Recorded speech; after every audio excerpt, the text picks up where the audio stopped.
Hello mga kasari, magandang tanghali or hapon po sa inyong lahat.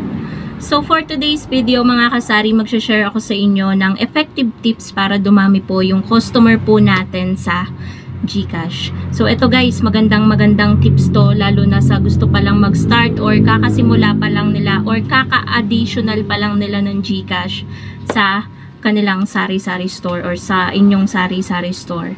So tayo po bilang isang tindera, nagsisimula po talaga tayo sa pag-GCash sa maliit na amount. Meron naman ng mga tindera galante, nag-start talaga sila sa malaking puhunan. Pero maganda po kasi talaga kapag magsisimula tayo sa ating pag-GCash is yung nag-start tayo sa maliit tapos unti-unti nating nakikita na lumalaki yung GCash natin or yung pera natin sa GCash. So ito guys is super duper effective tips kasi ito ay in-apply ko din sa aking pag-GCash at ngayon kahit papano yung 500 pesos na pinuhunan natin sa ating GCash ay medyo lumaki-laki na at marami na din tayong nabili at naipundar ng dahil sa ating pag-GCash ng almost mag 3 years na sa ating tindahan. Magti 3 years pa lang. So yung pag ano naman natin GCash, hindi naman as in na million na or 100,000 na yung laman ng ating GCash. Ibig ko sabihin kung merong improvement sa ating pag-GCash, ganun guys. So dati kasi guys, nung nag-start ako, wala pa masyadong nagpapa-GCash sa akin. Kasi hindi pa ako masyadong maalam sa kung ano yung mga pipindot-pindutin, ganyan. Syempre tayo, nagsa-search tayo, nanonood lang din tayo sa YouTube kung paano natin gagamitin yung GCash natin. Dati ang alam ko lang ay yung paglo-load, ganyan. Di ko pa alam noon ang pagkakaiba ng cash in, cash out. So, unang tips na i-share ko sa inyo guys, very effective is yung murang charge natin sa ating load, sa ating pay bills at cash in, cash out. Alam ko yung 20 pesos kada 1K na charge sa GCash, marami pang namamahalan kasi ang dami kong nababasa sa comment section na ang mahal naman ng charge nyo dyan. Sa amin dito 5 piso lang, 10 piso lang, pero para dito guys sa lugar namin, iba-iba naman kasi tayo ng lugar. Yung 20 pesos na charge ay mura na. Dahil kung i-compare mo yan sa ibang city or sa ibang lugar, 70 pesos, 30 pesos, 50 pesos. So, ayun po mga kasari, sa ibang lugar po, mas mahal pa. Pero dito sa lugar namin, meron nagcha-charge ng medyo mahal din. Kaya para sa akin, mura na yung 20 pesos kada 1K. So, syempre kapag nag-withdraw tayo, gumagastos din tayo. Kada transaction natin or kada withdraw natin, may kaltas din naman yun kahit papano. Kaya, saktong-sakto na ang 20 pesos na charge kada 1K. So, hindi naman guys, kunwari sa pay bills, magbabayad sila ng kuryente. For example, kung ang pagbabayaran nila ay 1,000, magkano lang yung singil ko doon? Hindi po siya 20 pesos, 15, ganon. Tapos yung ibang tindera kasi, for example, 2,500 yung ano nila, 2,500 yung pagbabayaran ng customer sa kuryente. Tapos yung charge nila doon sa cash in, cash out, yun din yung charge nila sa pay bills. 50 pesos din yung kukuhanin nila. Sa akin hindi guys, kung 2,500 yung ano mo, kung 2,500 yung bill mo sa kuryente, ang sisingilin ko lang sa'yo 30 pesos or 35 pesos. Parang ang kinocompute ko lang sa isip ko wala akong ano Nung nakaraan, merong nagbayad sa akin ng kuryente, 3,000. Ang siningil ko doon ay imbes na 60 pesos yung sisingilin ko, ang kinuha ko na lang na charge is yung parang nagbibigay ako mga kasari ng discount kay customer. Ang siningil ko na lang ay 50 pesos, 3,000 pesos na ano sa kuryente. So ganun guys akong magsingil, murang charge. Minsan nagdi-discount pa nga ako kapag kulang yung pera ni customer. Pumapayag ako na kulang.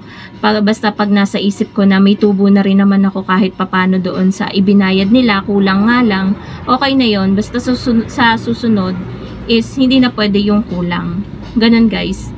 So, sa cash in, cash out, yung 20 pesos, hindi ko sinusunod yung parang pinaka ano ko dito, service fee or sa charge natin na ano, for example, may nagpa cash in or cash out ng 600. Ang nakalagay kasi dito is 501 to 1,000, 20 pesos na yun. Basta meron guys nagpa cash in or cash out sa akin ng 600, ang charge ko doon 15 lang. Pero kapag naging 650, 700, 20 pesos na yun. Basta kapag may putal na 100, ang patong ko is hindi ganun kalaki. Hindi ko sinusunod yun. So, ayun. Yun mga kasari, yung murang charge talaga is nakakapagpadami po yan ng customer natin sa GCash. Lalong-lalo na po, isa po na mura ako dito na magpatong isa load. Meron dito mga nagpapaload na labis yung ibinabayad. Kunwari nag-load ng Giga 50. Ang singil ko lang sa Giga 50 kasi kaltas nun 52 sa GCash. So 55 lang ang singil ko doon, plus 3 lang ako. Ang binabayad ng ibang customer 57. Siguro meron silang napapaloadan na plus 5 ang patong. Ako naman guys, nagpa plus 5 ako kapag 60 and above na yung niloload nila. Tapos kapag nasa 100 na, plus 10 na ako. Pero kapag nagload sila kunwari ng regular 100 sa token text, ang singil nun is 103. Plus 5 ako doon. Pero kapag mga 150 and above na, doon na talaga tayo nagpa-plus 10. So, ganun guys yung kalakaran ko dito sa charge, sa pagpapatong sa load. And meron naman dito guys kapag nagpapaload ng 20, ang patong ko lang talaga 3 pesos. Lalo na kapag regular 20 sa dito SIM, nagtataka sila 25 binabayad nila. Sinusuklian ko pa sila kasi 23 lang yung ano ko dun guys, plus 3 lang ako dun. May sukli pa sila na 2 pesos. Natutuwa naman yung customer guys kapag mura yung charge mo. Kaya minsan guys, nagtataka ako, may mga bagong mukha na nagpapa-GCash dito kasi nga, mura daw yung charge dito.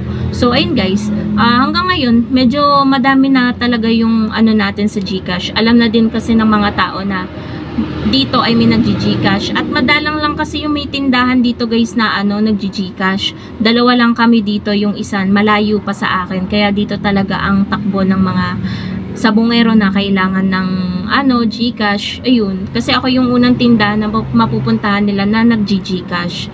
Kaya ayun po mga kasari, dumami din yung customer ko dito lalo na nung nagkaroon ng malapit na sabungan.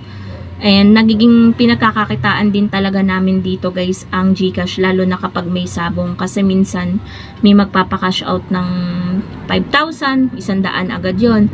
Kapag may magkakash in ng 10,000, 200 agad ang kita doon. Tapos meron pa nga 20,000, 400 agad yon mga kasari. Last time 30,000, 600 yun. So ayun mga kasari, malaki talaga ang ano kitaan sa GCash, basta maingat ka lang. And second, mga kasari, lagi dapat may laman yung GCash mo or lagi ka dapat may cash.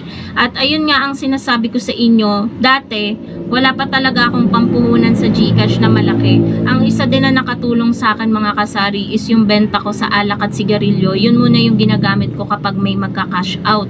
So, doon ako kumukuha ng pera. Tapos kapag may nagpa-cash in naman, tsaka ko naman ibinabalik yung nakukuha ko sa pera ng sigarilyo at alak. Yun din yung nakatulong talaga mga kasari para lumaki yung laman ng GCash ko at magkaroon ako ng madaming customer. Kasi nga, yung demand nila is na ibibigay na natin na yung dati ay hindi. Yung may kasi nga, nag-start lang tayo sa 500, diba? Tapos, ayun, nag-start, diba tayo sa 500. Kapag may magpapa-cash in or cash out, hindi pa natin sa kanila maibigay. Kasi nga, nung nag-start ako guys na mag-GCash, nag-start lang ako sa 500. Load lang muna yung nakakayanan natin. Kaya nga, nung nagkaroon tayo ng malaking benta sa alak at sigarilyo, yun yung nagamit natin para mapadami natin yung customer natin sa GCash. At kapag madami ka kasing customer sa GCash, dun din lalaki yung kita mo. Kasi nga, madami ka ng customer, madami na nagpapa-GCash sa'yo. So, ayun, kaya lagi nating imo-monitor yung GCash natin kung may laman pa, kung kukonti na, magpa-cash in na, and kung wala nang cash on hand, mag-withdraw ka na para lagi kang may nakatenga na pera dyan, at in case na may malaking magpa-Gcash sa'yo, cash in or cash out, meron kang ma-provide kay customer. Kasi sayang din, guys. So, pangatlo is dapat approachable ka bilang tindera na merong Gcash. Kasi minsan, guys, nagkakaroon ng pagkakataon na may mga matatanda na hindi pa maalam magpindot-pindot sa Gcash or natatakot silang magpindot-pindot, ganon, hindi pa sila maalam, lalo na sa pagka-cash in or cash out. Meron kasi dito, guys, na ganon. Nag-cash out sa akin last time ng 10,000, hindi siya marunong mag-cash out, so sabi niya, ako daw yung magpindot. Sobrang bait ng customer na yun at hindi ko siya makalimutan lagi, kaya pag magpapa-Gcash siya or magpapa-load, alam na alam ko na siya yun. And mabait talaga siya, hindi siya bastusin tingnan, ganun. So, ayun, alam nyo ba, binigyan niya ako ng tip ng 150 pesos nung time na nasira yung calculator ko. At ito, pinambili ko ng bagong calculator. Di ba na-share ko sa inyo, guys, na nasira yung malaki kong calculator, yung una. Kasi nga natuluan ng mantika. Yung tip niya na yun, ayoko pang tanggapin, pero ini-insist niya na tanggapin ko kasi nga, sabi niya, padalan ko naman daw yung anak niya ng 800 kasi minatira pa sa cellphone niya. Ako din yung nagpindot, guys. Kaya dapat yung tip niya lang sa akin nun is 90. Dinagdagan niya pa. Kaya naging 150 yung tip. Siya lang talaga. First time ko na makatanggap ng tip mula sa customer. Ganon. Diba dapat tayong mga tindera ang nagbibigay ng discount. Pero ayun, nakakatuwa na nagkakaroon tayo ng tip kahit isang lang tayo, 'di ba? Isang simpleng tindera ganun, 'di ba? Nakakatanggap din tayo ng tip. At masaya na, 'di ba? 150 pesos din. Kaya mahalaga talaga, mga kasari, na approachable ka, yung ikaw ang nag-i-insist ng kung kailangan ng tulong ni customer, kasi makakahata ka talaga ng customer kung maayos kang makitungo, lalo sa GCash, guys. And tuturuan mo din sila, dapat mahaba yung pasensya mo kasi minsan ang daming makukulit, lalo na pag medyo mae-edad na nagpapa-Gcash, ganyan. Minsan hindi nila alam yung pagkakaiba ng cash in, cash out. Ako naman, inaano ko, guys, ina-explain ko sa kanila, pag cash out po, kayo po yung magpapasa sa akin, kukuha kayo sa akin ng pera. Kapag cash in naman, bibigyan nyo ako ng pera, ako yung magpapadala. Ganon. Ina-explain ko sa kanila ng ayos kasi minsan, pa-cash in, pero kinukuha yung number ko. Sabi ko, ay, cash out po yun. Ganon. Ang ingay ni Basha, guys.